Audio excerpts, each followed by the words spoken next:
name's Danielle Davis, and I read, write, and roller skate in Los Angeles. Welcome to this writer's life where we peek into process. This episode is called Whoa Moments because I want to help you write a whoa moment, and that's basically just what I call an action scene. An action scene is really anything that's happening. We often think of an action scene like a battle or a chase or an alien invasion, and those are all certainly action scenes. But really, again, it's anything that's happening. It might be a dance competition, a spelling bee, a sports game.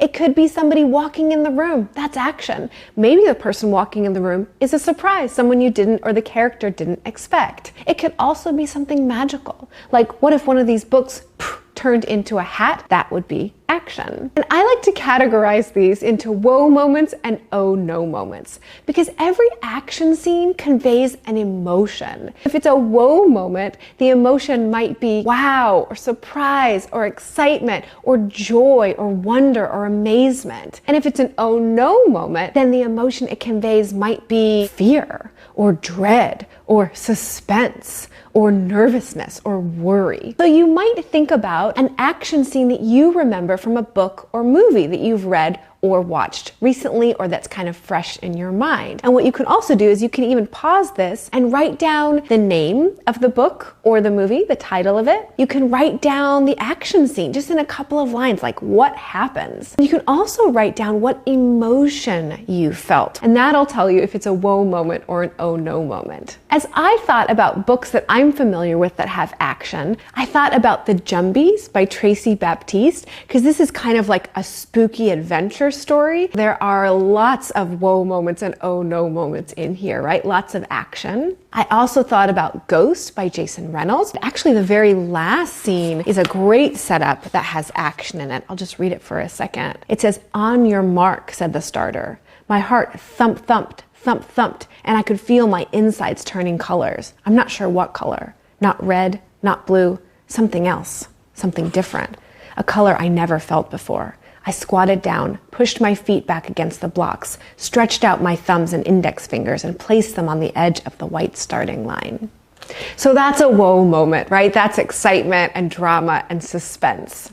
I also thought about picture books from my shelf that contain action scenes. One of them that came to mind was The Field by Baptiste Paul and pictures by Jacqueline Alcantara. And this one is all about soccer and a soccer game. And so of course there's tons of action in this. And there is in particular one oh no scene, and that is when it starts to rain. Of course they're like, oh no. But in the following spread, there's a whoa moment that happens, and that's that they continue playing anyway, and it's this really full of action, fantastic scene that ensues while they play on despite the rain. Another picture book I thought of was Claymates by Dev Petty and Lauren Eldridge. And in this one, the characters keep making themselves into other things, so there are all kinds of whoa and oh no moments throughout this. It's sort of action-packed. So those are good examples for you. I'm going to read to you a bit from my book, Zinnia and the Bees, that's an action scene. And what you can do is you can think about what sticks out to you in terms of qualities of an action scene. What makes the writing feel active?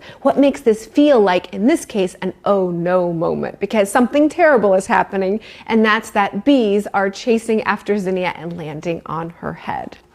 Suddenly, one bee breaks away from the others and zips toward me. It circles a foot or two away. It darts toward me for a second, then goes back to circling again. Then it darts closer. This time it keeps coming, a slow motion swoop in my direction. All I can do is stop right where I am and helplessly shield my face, hoping the bee will abandon whatever mission it's on. For a moment, I feel nothing. I peek between my face shielding hands and see nothing. But then there's a tingle on the crown of my head. Not a sting, just a tingle. I wave my hand around. Nothing happens. And then there's another bee aiming straight for me. No. I shield my face again, but like its predecessor, this bee isn't going for my face. It's not going past me either. Instead, I feel a second arrival in my wild, curly, ice creamy mop of hair. Another tiny little weight. More bees are coming toward me now. They're close enough that I can see the way their spindly little legs dangle below them as they fly. Their papery, translucent wings. The soft sound of an old-timey phone ringing. Bring, bring.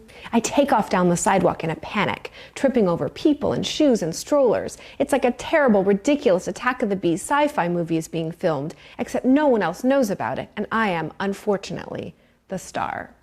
You might pause the video and think about or discuss what helps this scene be an action scene. What qualities do you notice about it? Here are a few to help you along for when you write your own. One is that often in an action scene, there is a time crunch or a countdown of some kind. Like, I have to find my homework before I leave for school, or we have to find this treasure before someone else finds it. So that relates to the next one, which is that often there is a sense of speed in an action scene. Things are happening fast. Zinnia is running away from these bees. Another quality of an action scene might be that the sentence length varies. So you might notice longer sentences and then shorter clipped sentences, which helps create drama and suspense. There might be ups and downs in an action scene as well.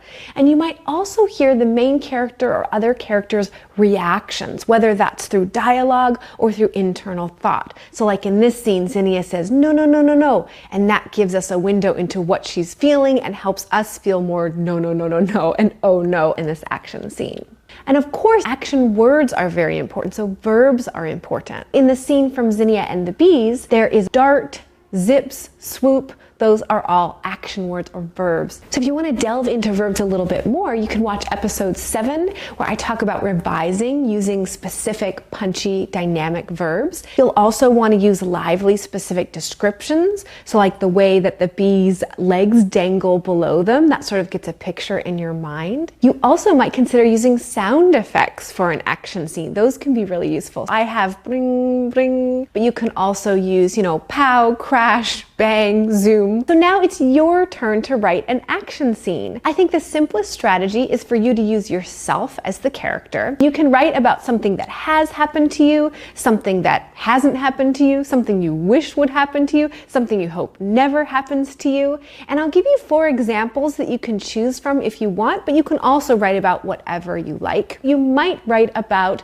riding a roller coaster, being surprised or surprising someone. You might write about searching for something, and you also might write about being chased or chasing. Don't forget to think about the emotion, right? Is this an oh no moment or is this a whoa moment? For example, if you're like me and you don't like riding roller coasters, but that's what you're choosing to write about, then it might be, I inched my way to the roller coaster car. My shoes felt like they weighed 30 pounds each. I heaved myself down into the seat. I clanked the bar in front of me and I felt trapped. Or if you love riding roller coasters, it might be, I raced to the roller coaster car. I couldn't wait to feel the wind in my face.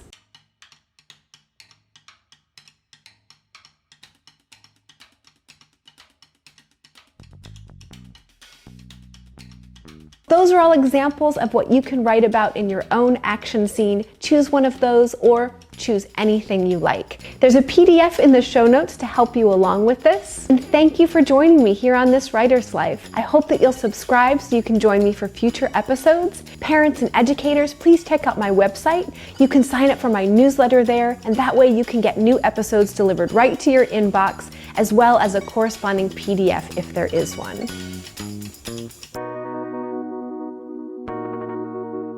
Hello everyone, my name is Jorge González and I do architecture. Architects design all type of things, since homes, apartments, hospital, office buildings, museums, bridges. If you like to play Legos, I have this Lego toy of the Burj Khalifa. The Burj Khalifa is one of the tallest buildings in the world. The height is around 3,000 feet. I also have this one here that you might recognize. This is one of the parts of the Golden Gate Bridge in San Francisco that allows people to travel from one side to the city to the other part. For example, here, this is typical for houses in Croatia, and it's made of little pieces of stone, as you can see here. This is where people used to live over there. It's something really, really impressive. This one here is the Pearl Tower in Shanghai in China. Also something very, very important in China, they have a building in the shape of a dragon. And you know why? That's because dragons are very important in Chinese culture. For architects, need to make sure a building looks good and it's also comfortable, but also that helps the environment. One thing that you have to do as an architect is that you have to understand the people you're going to work for, like the needs they have. And also it's very cool that it allows you to travel the world and seeing cultures, learning their languages, and it's pretty fun.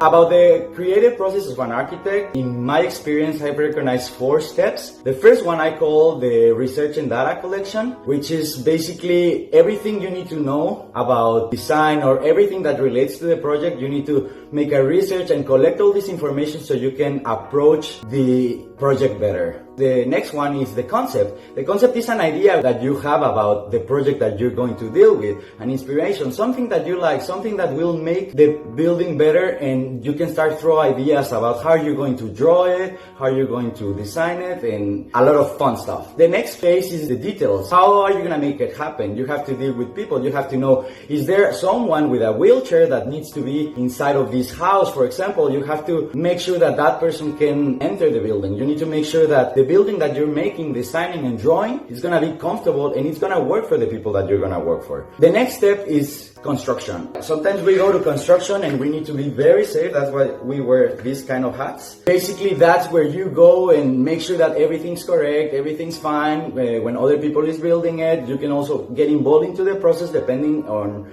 how you work or how you need. But in conclusion, you have to understand the needs of the people for the project you're going to work. This creative process, the first thing, the most important thing is that you need to make sure that what you're doing is going to be for the person you're working on. So you have to be able to put on the shoes to make the life easier for the person that you're going to work for. Again, my name is Jorge González. I love doing architecture. It's a passion. Be creative.